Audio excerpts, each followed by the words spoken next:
Hi, my name is Trey Cutts. I'm the cotton extension agronomist here at Auburn University and Alabama Extension. And I'm going to briefly discuss some of the key points to consider when defoliating your cotton crop this year.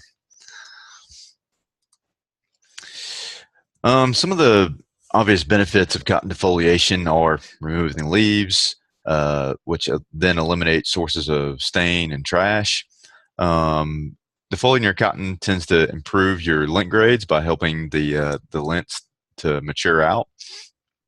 Obviously, allows for faster and more efficient picking.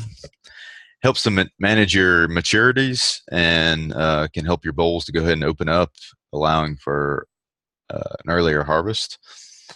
And all of this helps to increase air movement through the crop canopy, which is always a good thing in cotton crop. This allows quicker drying.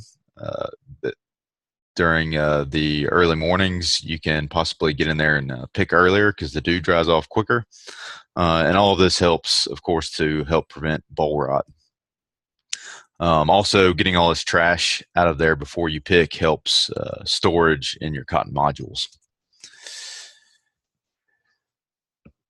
Timing of your defoliation is pretty much dependent on two key things, the weather and your crop condition.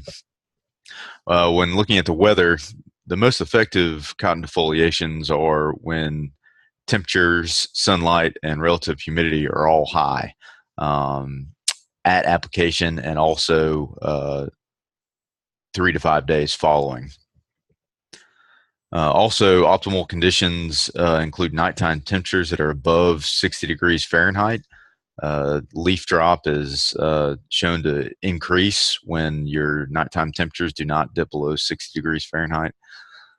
And best results are seen when there's clear weather forecasted for 24 hours after application. Your crop condition, obviously you want a mature, well-fruited crop. The plants need to be at cutout, but not completely inactive because a lot of cotton defoliants do have some mobile activity in the plant. And so plants need to still be able to translocate that throughout the plant. It's best if cotton is not under drought stress.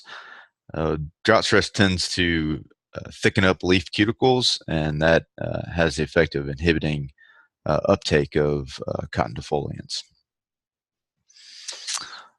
A couple of ways to really determine if your crop is ready. There's several different ways, but these are two go-to methods.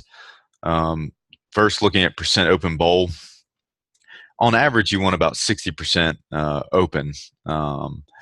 However, farmers often tend to underestimate actual percent open. So it's best to go out there and actually count open versus non-open bolls to get that percentage. However, this isn't exactly hard and fast either.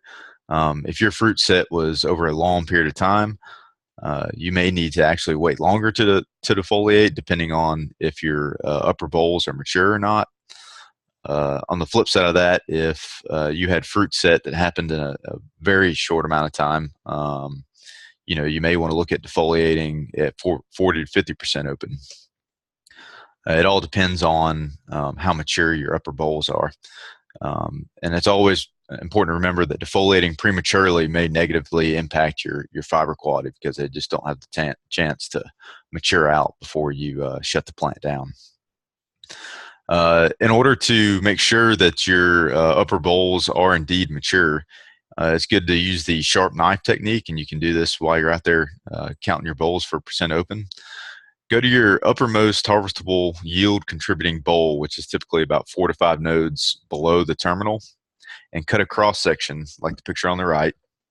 If the boll is mature, it's going to be difficult to cut. You're going to have darkened seed coats. You're not going to see that jelly in the seed, which is a sign of immaturity. And at that time, it's probably okay to go ahead and defoliate.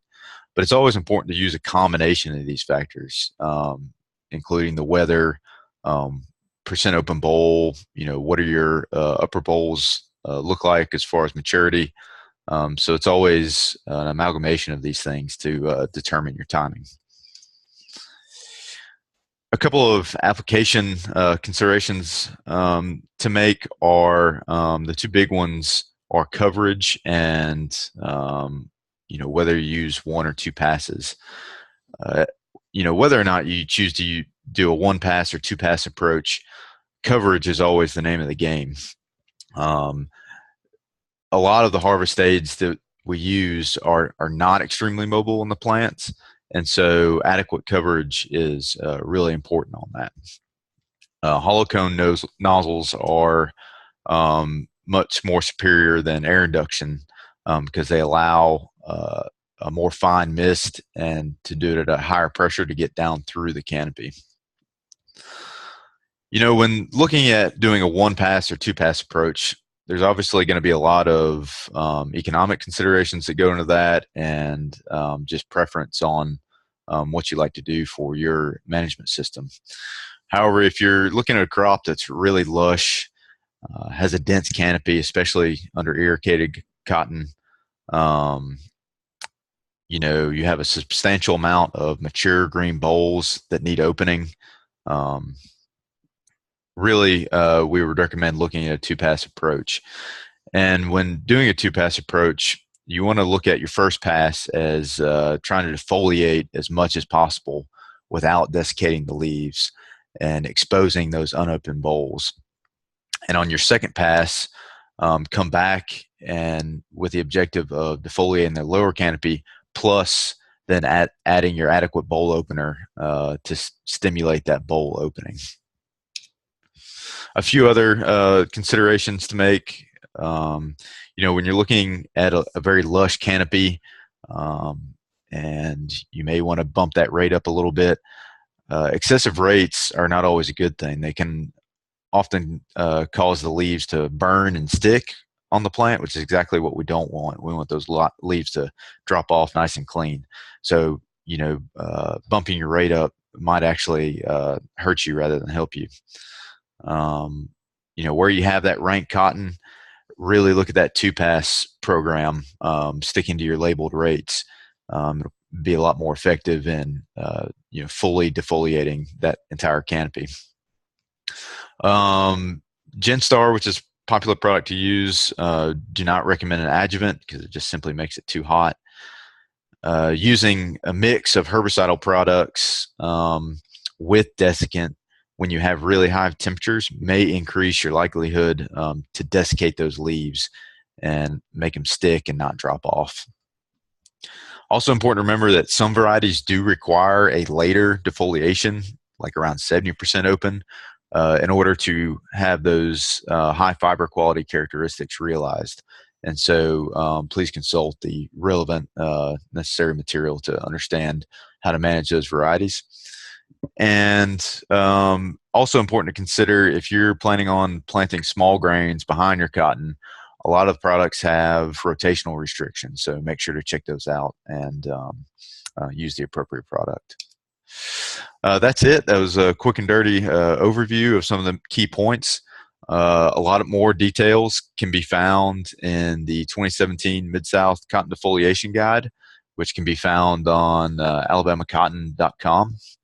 There you'll find really more detailed explanations of the do's and don'ts and why you do and do not want to do certain practices, and also an extensive list of product guides, rates, and different scenarios in which you might want to choose a particular program. So if you ever have any questions about what program you want to enact, please contact me at trey.cuts@auburn.edu and be happy to help you out. So thanks for your time today, and good luck with harvest in 2017.